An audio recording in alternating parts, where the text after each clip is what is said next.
No, I have a real problem with probable cause in that, but that's not but there's a really, I think that there might be an issue, but that is not what I have to decide tonight. But what I have to decide, and I think Mr. Poston sometimes forget, is that the amount of the bond is not necessarily dependent on what kind of case it is. It also has to, I have to consider what a defendant can afford or not. Setting completely ridiculous bonds just because someone's offended by what the accusations are does not seem to me the right way to go about this. But go ahead, Mr. Poston, tell me why you want $50,000 on a person who is a level 1 risk factor, no criminal history.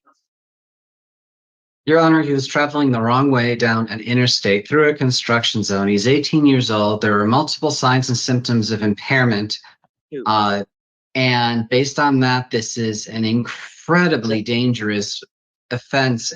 And it's just dumb luck and an absolute miracle that that nobody's dead here. Okay. That's why you want. Bonds are not to punish someone for something they've done. It's to determine whether or not they're going to be a risk to do it again and a risk to come back to court.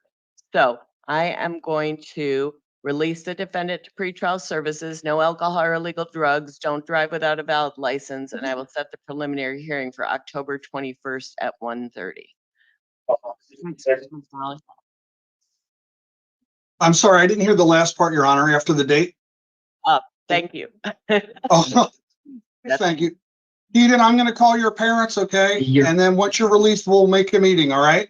Yes, Your Honor, did your orders include no driving whatsoever? No, I did not. I said no driving without a valid license and released to pretrial. Over the state's, may the record reflect that's over the state's objection? Of course.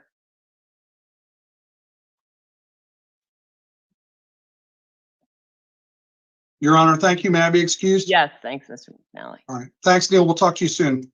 Cheers.